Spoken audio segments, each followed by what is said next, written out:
Hi everyone.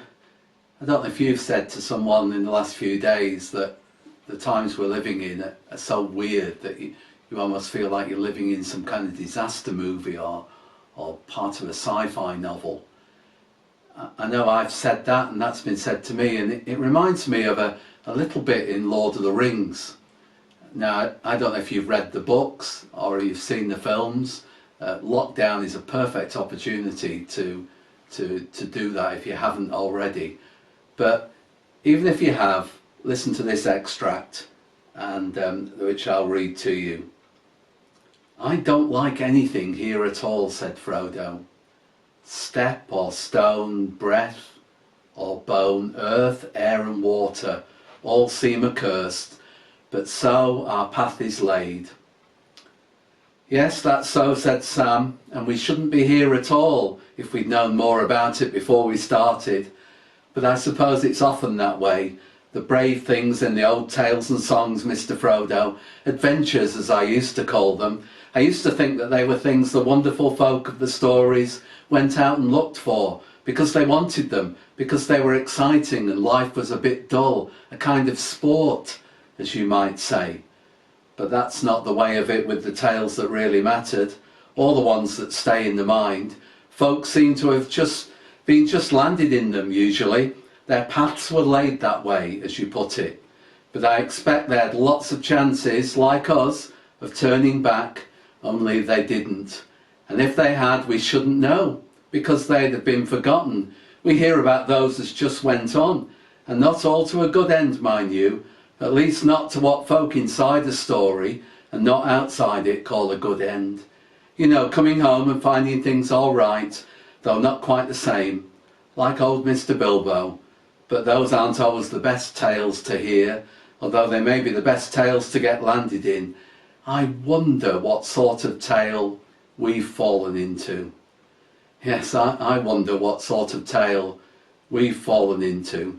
Frodo and Sam were frightened, they were apprehensive about what they were in, what was happening around them, and they were feeling a desperate lack of courage.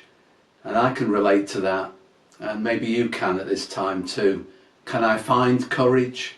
Will my courage last? Will I get to the ending that I want this tale to conclude with? The Apostle Paul faced some serious and difficult and pressing problems too, and they didn't go away, not even in answer to prayer. But then he writes in 2 Corinthians chapter 12 verse 9, and speaking of Jesus, he says this, "But he said to me, my grace is sufficient for you, for my power is made perfect in weakness." Just think about those words of Jesus. My grace is sufficient for you.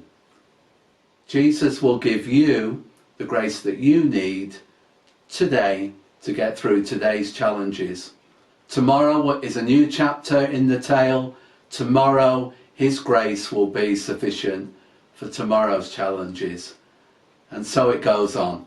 So when you find yourself speculating about how things are going to pan out, fearing for what might come, wondering where this story is going to end, let's remember, do remember that Jesus says, my grace is sufficient for you. Now, I don't want to give you a spoiler, but Frodo and Sam, they get to the end of their tale. They show immense courage. They get there. And I believe the same will be true of us.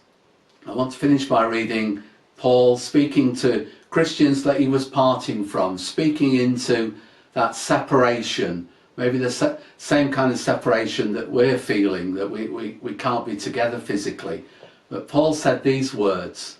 He says, now I commit you to God, because we're not separate from God. Now I commit you to God and to the word of his grace, because that's how his grace often comes, through his word, through the things that he's said, through the Bible.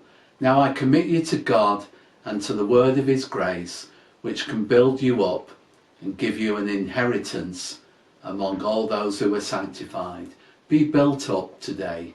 May you get to the end of today and look back on everything that's happened to you, and may you be able to say, His grace was sufficient for me.